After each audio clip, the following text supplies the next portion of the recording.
Doctor Carlos Sánchez Berzaín es politólogo boliviano, director del Instituto Interamericano por la Democracia, y le agradecemos muchísimo que nos acompañe en esta edición. Doctor, fotografía inicial, después de la captura de Nicolás Maduro allá en Venezuela, fotografía general, ¿qué piensa de lo que ha pasado y lo que sabemos hasta hoy?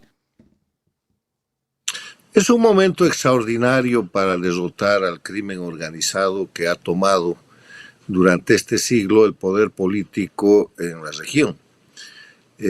La historia que hay que recordar siempre es que al terminar el siglo pasado solo había una dictadura, la de Cuba, y que con la llegada de Hugo Chávez al poder, que fue en auxilio de esa dictadura en 1999, el siglo XXI, que tenía que ser el siglo de la democracia plena, porque Cuba tenía que ser rescatada y tenía que recuperar al pueblo cubano su libertad y democracia, terminó siendo el siglo de la expansión dictatorial, donde tenemos la dictadura de Cuba, la de Venezuela, la de Nicaragua, la de Bolivia, pasó el Ecuador, pero administraron los paratoriales, gobiernos en países democráticos que son sirvientes de las dictaduras y que son México con López Obrador, ahora Sheinbaum, Chile con Boric,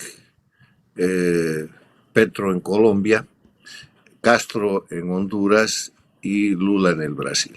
Entonces, en ese contexto, lo que ha sucedido el año 2025 es que los Estados Unidos han identificado que estaban siendo objeto de una agresión violenta, que daña su seguridad nacional, que perjudica y que agrede no solo su soberanía, sino la seguridad de sus ciudadanos, por medio de mecanismos como la migración forzada, el narcotráfico de cocaína y fentanilo, el tráfico de personas, la penetración de bandas criminales, la participación en política con fondos del narcotráfico para desestabilizar la democracia y una serie de otros elementos.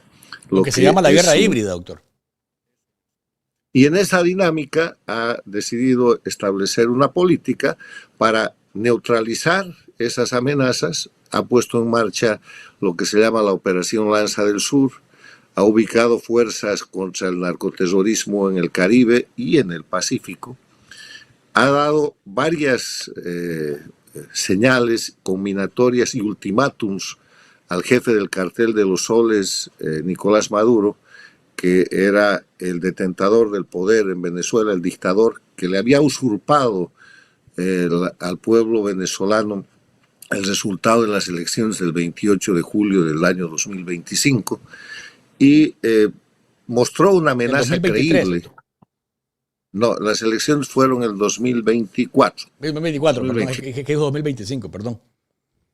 Y el 2025 fue el 10 de enero, el día de la usurpación, cuando Maduro se juramenta como presidente sin ningún derecho. Entonces, en ese escenario, Estados Unidos pasa de la amenaza creíble a la operación y captura este 3 de enero a Nicolás Maduro para someterlo a la justicia de los Estados Unidos por acusaciones de narcoterrorismo y otros delitos, y ahí está.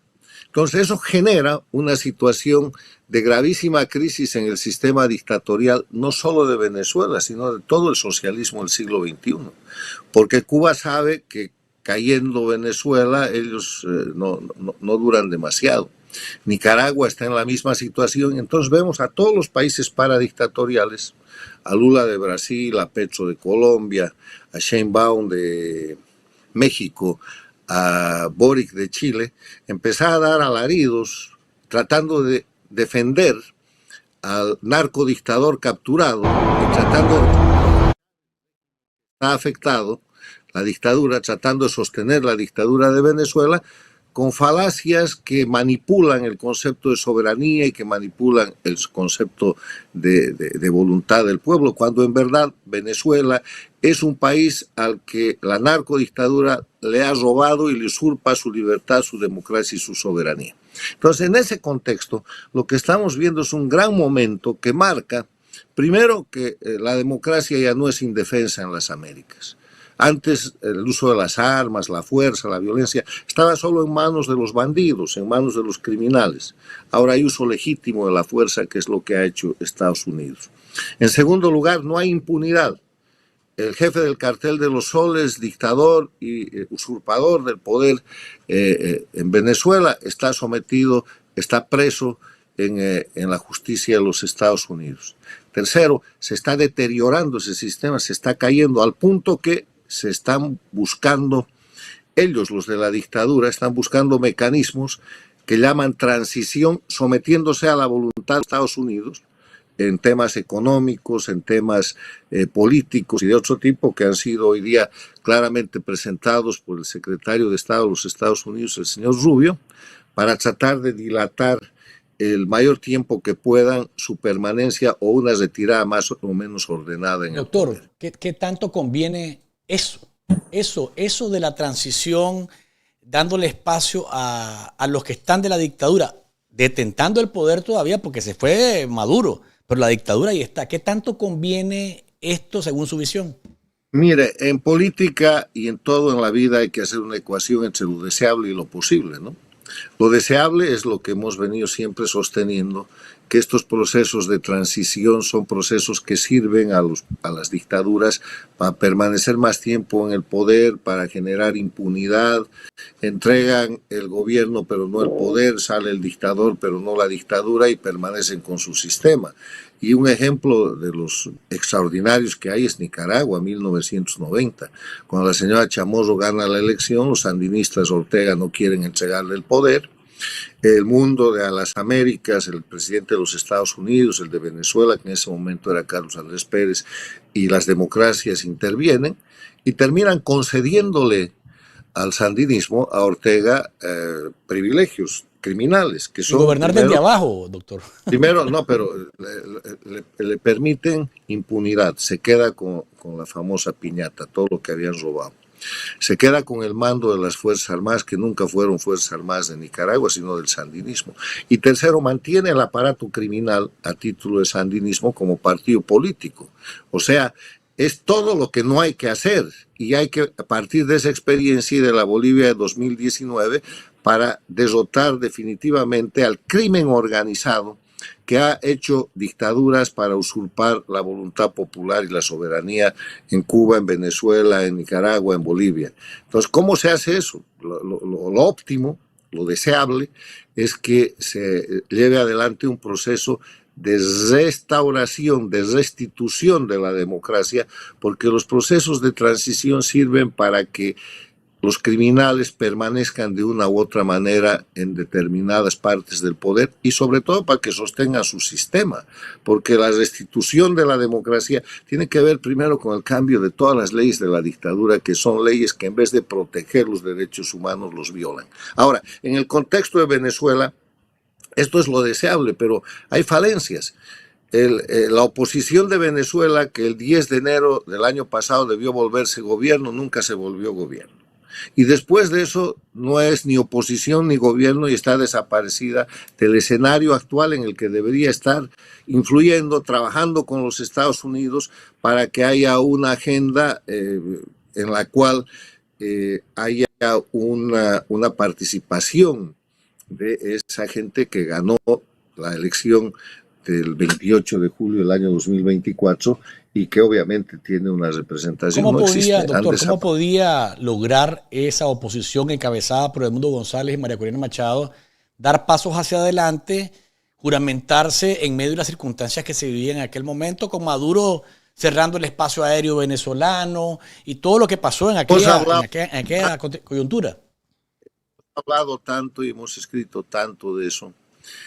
Con la constitución de la dictadura, Edmundo González necesitaba juramentar en un lugar del territorio venezolano. El territorio venezolano son todas las embajadas de Venezuela. Él estaba en República Dominicana, y hay embajada, podía ir a Washington, la embajada estaba bajo control no de Maduro, y así sucesivamente, pero no lo hicieron. Pero esos ya son los errores del pasado. Hoy día no se conoce la agenda de ese grupo, simplemente ha desaparecido. Entonces está pasando lo que tiene que pasar. Estados Unidos que está ejerciendo un papel liberador de Venezuela, está llevando adelante una agenda de acuerdo a su mejor parecer. Y si no hay una influencia positiva desde el punto de vista de la representación política venezolana, eso va a seguir así. Y bueno, gracias a Dios que está sucediendo, porque yo quiero decirle algo. Hoy día, a pocos días después del 3 de enero, de la operación de apresamiento, extracción y del deterioro y la humillación más grande a la dictadura castrochavista en Venezuela, las cosas están mucho mejor para la libertad y la democracia y mucho peor para la dictadura. Esa es una dictadura en franco deterioro. Ha quedado identificada que es una dictadura satélite de Cuba, 32 militares cubanos muertos que eran el entorno inmediato de la protección del dictador Maduro, o sea, dictadura satélite, cosa que nunca querían aceptar.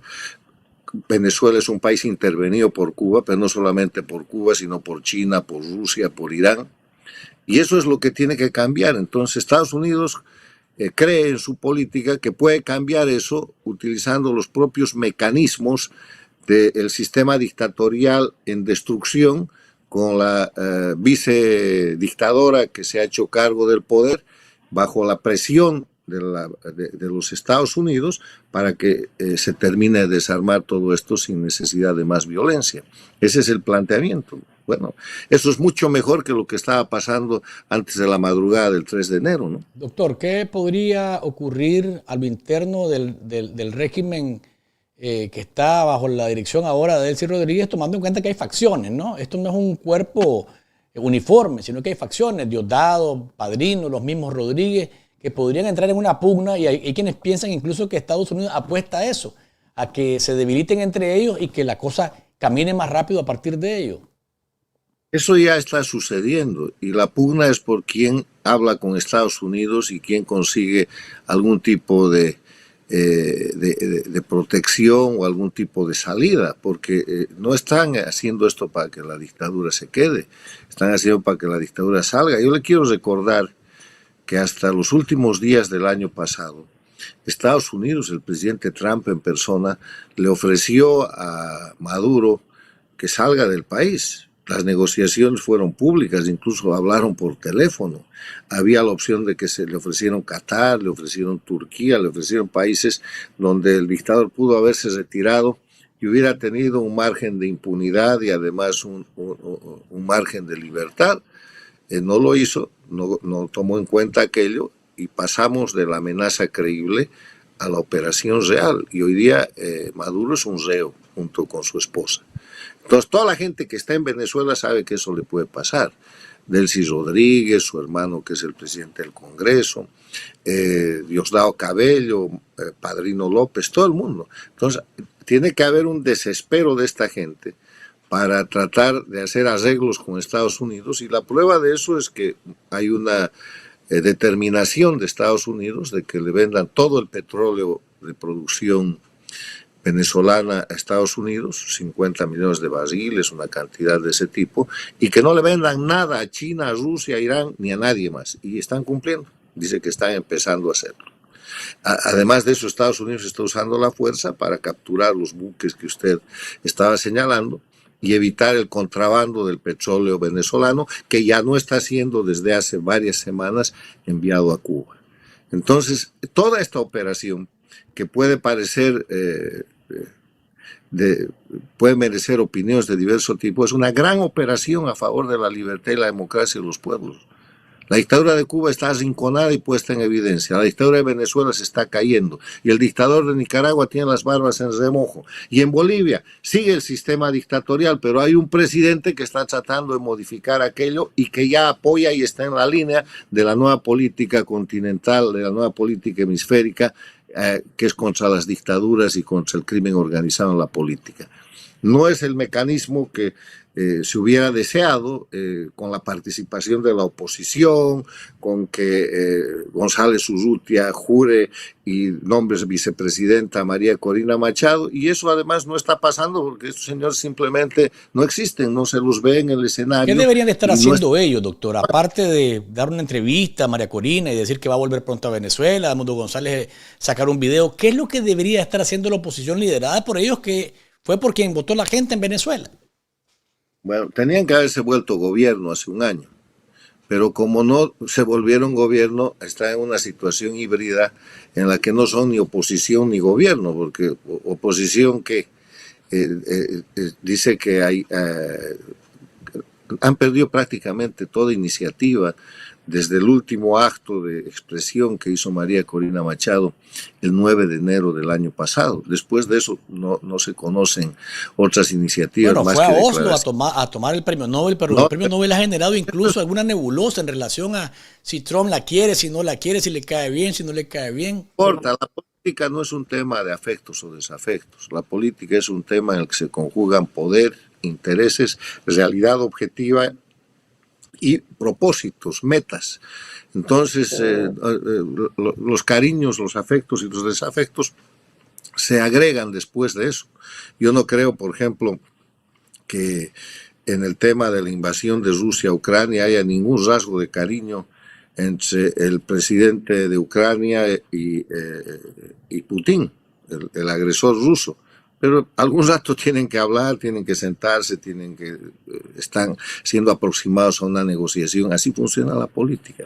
Entonces, en ese escenario, lo que está pasando es extraordinario para la defensa de la libertad y la democracia. Le he enumerado los beneficios.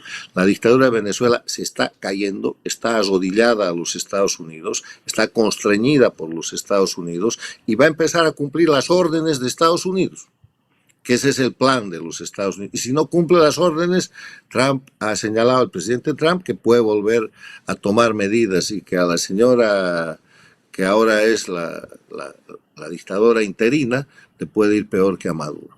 Doctor, ¿usted ve a Delcy Rodríguez cumpliendo esas órdenes y quedándose a largo plazo? Porque ella aspiraba a ser presidenta de Venezuela, era una aspiración personal, y ahora que está ahí podría decir, mire, déjeme un buen tiempo acá para yo tratar de convencer al resto de este régimen que vayamos desarmando y que el que venga después de nosotros con unas elecciones sea lo que el pueblo diga.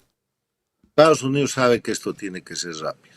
Este año, el 2026, es el año en el que tiene que acabar con las dictaduras de crimen organizado. Ha empezado con Venezuela, eso pasa por Cuba, por Nicaragua, porque si no lo hace, su seguridad interna está en gravísimo riesgo. Cuando Estados Unidos localiza todos los mecanismos de la guerra híbrida que hemos empezado explicando, la autoría lleva a las dictaduras de Cuba, Venezuela, Nicaragua, Bolivia, penetradas por Irán, por Rusia, por China. Y eso es lo que están poniendo en orden. Entonces, para poner eso en orden, no puede usted darle un aliento de sobrevivencia a gente que pasado mañana, cuando el presidente Trump no está en el poder, se va a voltear. ¿Qué es lo que ha pasado sucesivamente durante 67 o 68 años con la dictadura de Cuba? Estados Unidos sabe estratégicamente que tiene que acabar con esas dictaduras porque son organizaciones criminales. Y lo que ha planteado es que el manejo que están haciendo ahora es una transición aprovechando la presencia de esos criminales porque no hay otra gente con quien hacerlo. Y por eso yo reclamo la presencia, la acción, la iniciativa de la oposición que tuvo que ser gobierno y que simplemente ni siquiera ha presentado una hoja de ruta, un planteamiento. Usted me dice qué es lo que deberían hacer. Deberían mandarle al presidente Trump, al Departamento de Estado, al secretario Rubio, su punto de vista para contribuir en este proceso, para acelerar. Y en todo caso, como eso no se conoce o no sé si ha sucedido o no, Estados Unidos está procediendo y sabe que tiene que hacerlo con la mayor celeridad. Esto no puede ser muy largo. Por último, doctor, por aclaración, para mucha gente que a veces se deja llevar por los bulos y esto, ¿no? Esto de que en la acusación se cambió el concepto de cartel de los soles y demás, ¿afecta en realidad el fondo de la acusación Y porque es la narrativa ahora, Estados Unidos reconoce que el cartel de los soles nunca ha existido y entonces se le cae todo lo que habían planteado en contra de Maduro y compañía. Mire, esas son narrativas, hay que dejar eso a los jueces, hay que dejar eso a la justicia. La acusación está hecha, había un premio de 50 millones de dólares por la captura del que está capturado. Los premios por las capturas de Diosdado Cabello, de Padrino López, no han desaparecido. Pueden haber otros premios que incluyan a Delcy Rodríguez u otra gente si se resisten, pero la situación actual, la situación objetiva, que es lo que hay que mirar, la dictadura de Venezuela está herida de muerte y está bajo la presión e intervenida por los Estados Unidos, que le está condicionando las acciones que tiene que tomar y que si no toma esas acciones sabe que va a ser objeto de una presión mayor. Ya no estamos hablando de la amenaza creíble, estamos hablando de la operación real que ha realizado Estados Unidos. Y esa dictadura se está cayendo y con ella se está cayendo la dictadura de Cuba que va a arrastrar a la de Nicaragua. La cuestión es ver en qué tiempo suceden estas cosas, con qué celeridad, pero las cosas están yendo muy rápido. Hoy día estamos al cuarto o quinto día después de la operación del 3 de enero. Y ya tenemos el tema de la venta del petróleo a los Estados Unidos, la exclusión de China, de Irán, de Rusia y de otros países como clientes. Ya tenemos a la neodictadora que ha asumido la presidencia de Venezuela o la representación de la usurpación de Venezuela sometida a los Estados Unidos, y ahora lo que hay que hacer es apurarse y ojalá aparezca la parte política de Venezuela para impulsar esto, para darle celeridad y para que el proceso de liberación que está llevando adelante Estados Unidos en función de su propio interés, de su seguridad nacional, tenga el componente del interés venezolano. Entonces, lo que hay que hacer con Estados Unidos y con el presidente Trump es estar muy agradecidos por las acciones que han tomado, pero coadyuvar para que esas acciones tengan un rumbo en el cual haya un contenido nacional en el caso venezolano y en cada uno de los casos que se vayan a tratar. La ausencia de intervención es realmente asombrosa. Y yo le digo, la otra cosa que a mí me extraña gravísimamente es que no hay expresiones sociales y populares en Venezuela. Yo sé que el terrorismo de Estado es complicadísimo, que hay mucho miedo y lo que usted quiera, pero después de la señal que ha dado Estados Unidos con la extracción del dictador Maduro, era de esperar una operación militar, un destape de los mandos intermedios. El quiebre interno. Alguna cosa. Yo le digo, me parece demasiado pacífico eso, demasiado tranquilo. Los pueblos explotan en Bolivia para recuperar la democracia, así sea por un año, el año 2019, se paró todo el país. La gente marchaba, habían huelgas, todo.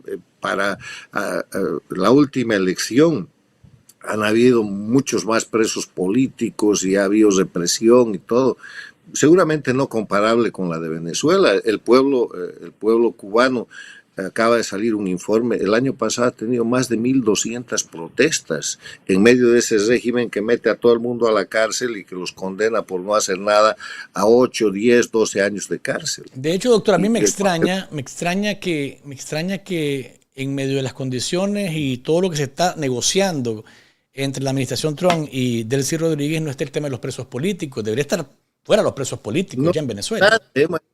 Ya está ordenado eso. Estados Unidos, esta tarde, cuando habló el secretario de Estado, ha hablado primero del control de la situación y de inmediato de terminar con el tema de los presos políticos y de los exiliados. Por eso yo le digo, ahora es cuestión de tiempo. Y es urgentísimo que el grupo político que ganó las elecciones del 28 de julio tome un lugar en esta agenda, que pida un lugar, que esté en el asunto y que acelere este proceso para que en vez de una transición que puede ser muy larga, haya una restitución democrática. Estados Unidos es la primera democracia del mundo y en la medida en que se hagan planteamientos de libertad, de democracia, de restitución de los elementos esenciales de la democracia, la libertad, el respeto a los derechos humanos, el Estado de Derecho, la separación e independencia de poderes, la libre organización política y en base a eso elecciones libres, Estados Unidos es el primer interesado en que eso suceda, pero ¿quién se lo plantea? Ahí está la cuestión y vamos a estar dándole seguimiento. Entonces, doctor Carlos Sánchez Berzaín, a lo que ocurra durante los siguientes días y semanas. Interesantísimo cómo el tablero se ha movido a partir del 3 de enero, que no nos imaginábamos que ese sábado amaneceríamos con tal noticia. Luis, son buenas noticias. Claro, por supuesto que sí. Son buenas noticias porque antes se trabajaba en el espacio de la violación de la libertad y los derechos humanos de las víctimas. Ahora estamos trabajando en el espacio de los criminales. Ahí están 2 criminales presos en Nueva York, ahí está el grupo criminal de Venezuela desesperado, dividido, entregándose a los Estados Unidos, ahí están 32 criminales cubanos muertos y otro grupo de gente venezolana, ahí está el petróleo dejando de ser suministrado a países que son una amenaza no solo para Estados Unidos sino para todas las Américas, y ahí están en evidencia los gobiernos paradictatoriales, Petro, Lula, Sheinbaum, Boric, todos en una posición de defender el crimen en lugar de defender la libertad. Y los alaridos para que la comunidad internacional, la ONU, que tanto han descalificado, la OEA, ahora sean ellos los que entren a salvar a un régimen que sería defender a un narcorrégimen, y eso es muy difícil. No va a pasar. Porque el crimen organizado no tiene defensa. Hay un tema que todavía no se ha tocado porque no ha sido necesario,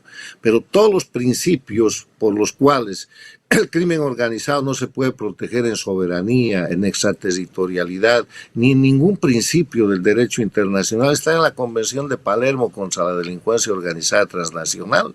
O sea, los propios países de las Naciones Unidas no pueden ir en contra de las convenciones y principios que han suscrito. Un criminal no puede alegar extraterritorialidad, un criminal no puede alegar soberanía, un criminal no puede alegar privilegios e inmunidades que corresponden a líderes democráticos legítimos cuando ha tomado y controla el poder por medio del terrorismo de Estado, la violación de los derechos humanos y los crímenes de lesa humanidad. Y en ese escenario ridículo se pone Lula, que no es raro porque ha salido de la cárcel para retomar el poder, se pone Sheinbaum, se pone Petro, que era un guerrillero, y se pone Boric. ¿Por qué? Porque son sirvientes de la dictadura, le deben el haber llegado al poder al sistema del socialismo del siglo XXI, castrochavismo, que se está cayendo. Y ojalá que se caiga más pronto que tarde. Doctor Carlos Sánchez Berzaín, le agradezco muchísimo que nos haya acompañado. Siempre es un placer tenerlo con nosotros. Le dejo unos segunditos para que se despida de la audiencia. Nada, un gran abrazo. Las cosas están pasando y estos son momentos históricos en los que hay que tratar de empujar para que pasen más rápido, pero ruego yo que la oposición, el sector político triunfante en las elecciones del 28 de julio en Venezuela empiece a tomar iniciativa. Gracias, doctor. Un abrazo y hasta la próxima, que podamos tomarnos otro cafecito. Cuídese. Con mucho gusto.